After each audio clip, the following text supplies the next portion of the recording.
안녕하십니까, 이광빈입니다. 우리 사회 문제점을 진단하고 지속 가능한 사회를 모색하는 뉴스프리즘 시작합니다. 이번 주 뉴스프리즘이 풀어갈 이슈 함께 보시겠습니다.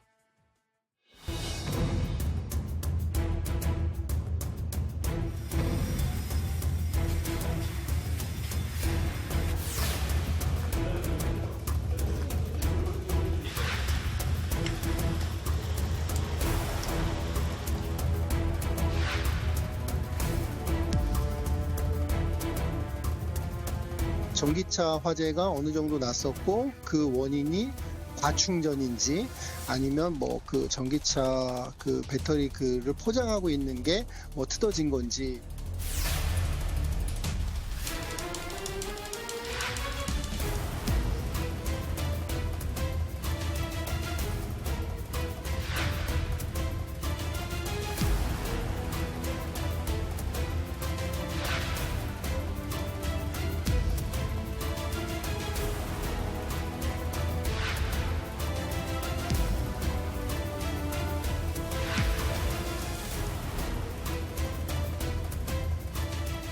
최근 인천의 한 아파트 지하 주차장에서 발생한 전기차 화재.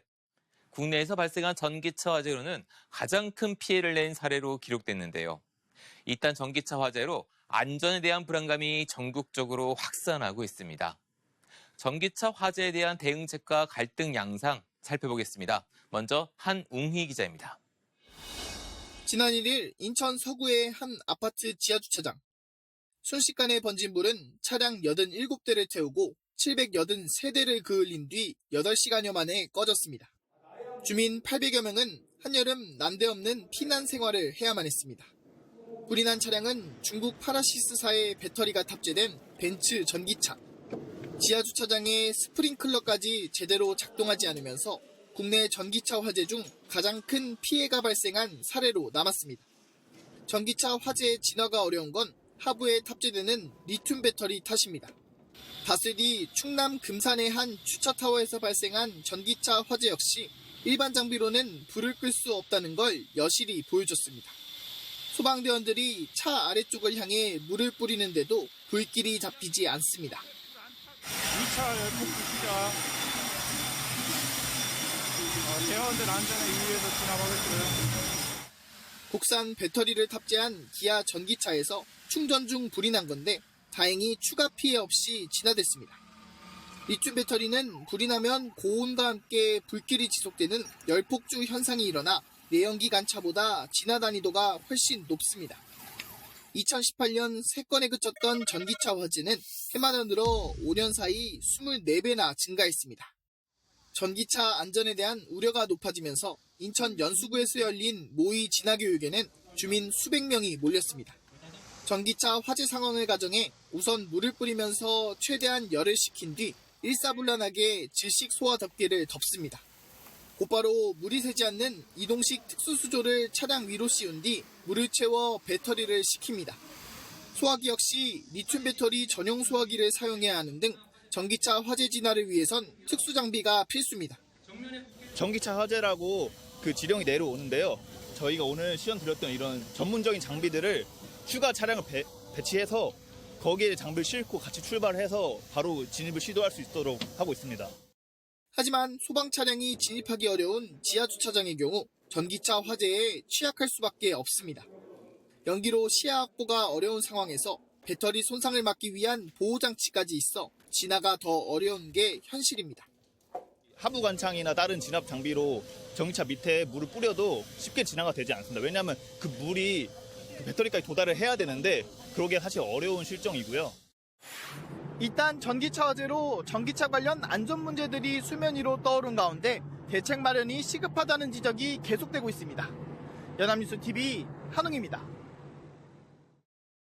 인천 전기차 화재 이후 전기차 지하 주차를 두고 아파트 주민 간 갈등이 커지고 있습니다.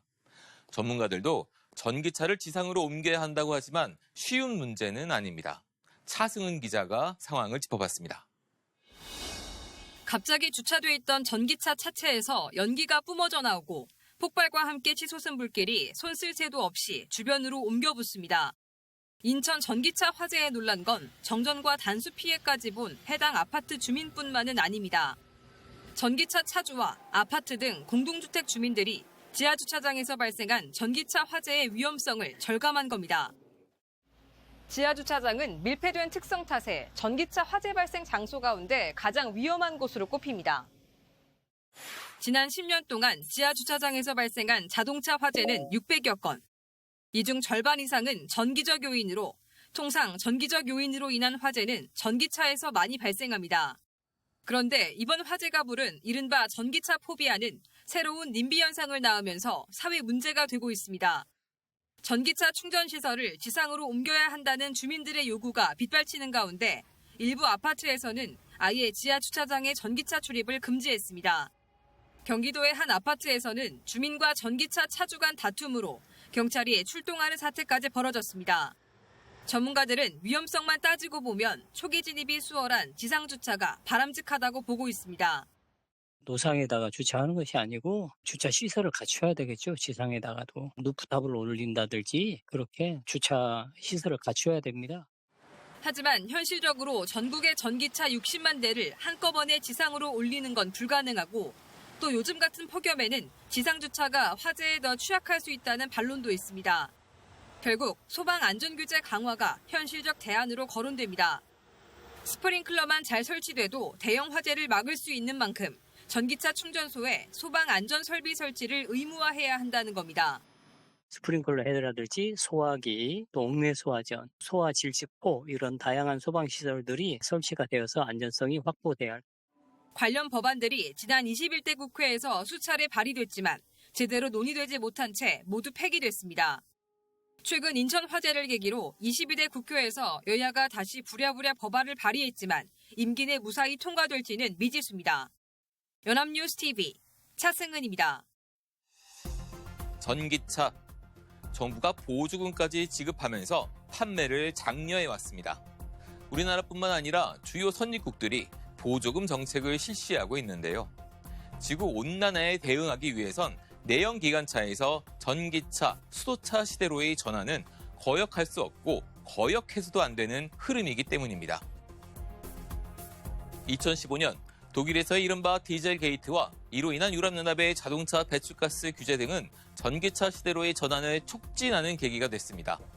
친환경의 대명사로 각인되어 온 전기차는 최근 판매 증가율이 둔화하는 일시적 침체기를 겪고 있지만 중장기적으로 전기차 대세화의 흐름은 견고할 것이라는 전망은 흔들림이 없습니다. 그런데 인천 서구의 전기차 화재로 전기차를 둘러싼 갈등의 양상이 심상치 않습니다. 아파트에선 전기차 주차 또는 충전소 설치 문제로 입주자들 간의 충돌이 빚어지는 경우가 늘고 있습니다. 지상 주차장이 거의 없는 신축 아파트에서 지하 주차장의 전기차 주차 문제를 놓고 다툼이 벌어지는 건데요. 아무런 대안 없이 전기차 주차는 무조건 안 된다는 주장이 나오기도 합니다.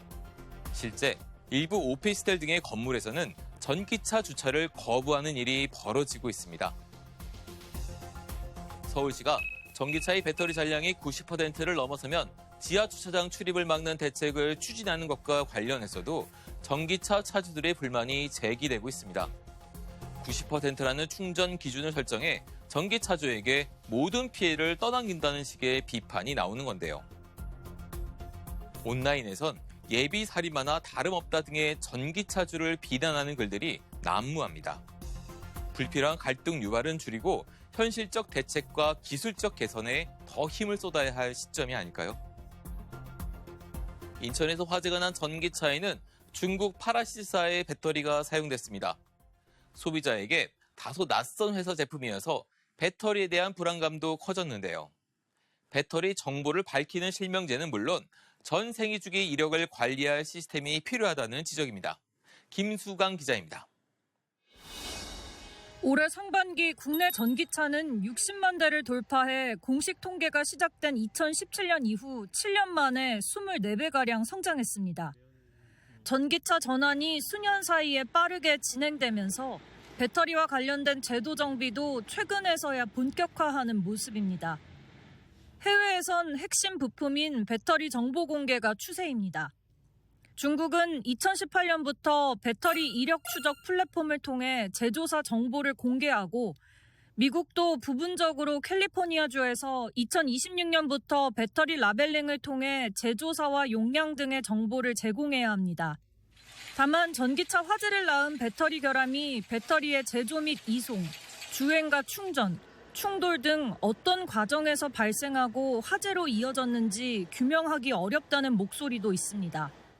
배터리 실명자에 더해 배터리의 모든 생애주기 이력 정보를 통합 관리하는 시스템의 필요성이 대두되는 이유입니다.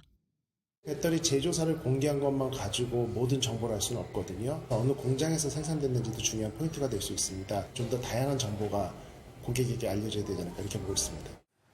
유럽연합은 배터리의 생산부터 폐기, 재사용 등 전주기의 정보를 기록하는 배터리 여건의 도입을 예고한 상태입니다. 일본도 배터리 이력을 추적하는 플랫폼을 만들어 내년부터 시행합니다. 아울러 운전자의 주기적인 배터리 관리도 권고됩니다. 전기차 배터리는 여러 개의 셀로 구성되는데 셀 사이 전압과 온도가 균일하게 유지되지 않으면 특정 셀 하나에 과부하가 걸리고 배터리 안정성을 해치면서 화재 위험성을 키울 수 있습니다. 전기차 배터리 용량이 20% 미만일 때 100%까지 완속 충전으로 한 달에 한 번 이 셀 밸런싱은 매뉴얼에 이렇게 하라고 권고사항으로 적혀 있습니다. 정부가 뒤늦게 배터리 제조사 정보 공개를 권고하고 나섰지만 근본적인 해법이 될 수는 없다는 지적이 나오는 가운데 다음 달 발표될 종합 대책에 관심이 모이고 있습니다. 연합뉴스TV 김수강입니다. 전기차 화재 비율은 내연 기관차보다 훨씬 낮습니다. 하지만 문제는 앞서 진단했듯이 전기차의 난 불은 배터리 열폭주 등 때문에 끄기 어렵다는 점인데요. 미국 테슬라 리포트에 따르면 전기차 화재 진압 시간은 내연 기관차 대비 8배, 소요 인력은 2.5배, 필요 수량은 110배가 더 들어갑니다. 그만큼 전기차 주차장에 스프링클러 등의 장치가 갖춰져야 효과적으로 화재 진압이 이루어질 수 있을 텐데요. 전기차 시대로의 전환은 속도의 문제일 뿐입니다. 전기차 배터리의 성능 개선이 이루어져야 그 시점이 앞당겨질 것으로 보이는데요. 폭발 위험을 현저히 낮추는 전고체 배터리가 하루빨리 양산될 필요성이 커졌습니다. 그 전까지 전기차 화재에 대한 대응책도 면밀히 이루어져야겠습니다. 이번 주 뉴스프리즘은 여기까지입니다. 시청해주신 여러분 고맙습니다.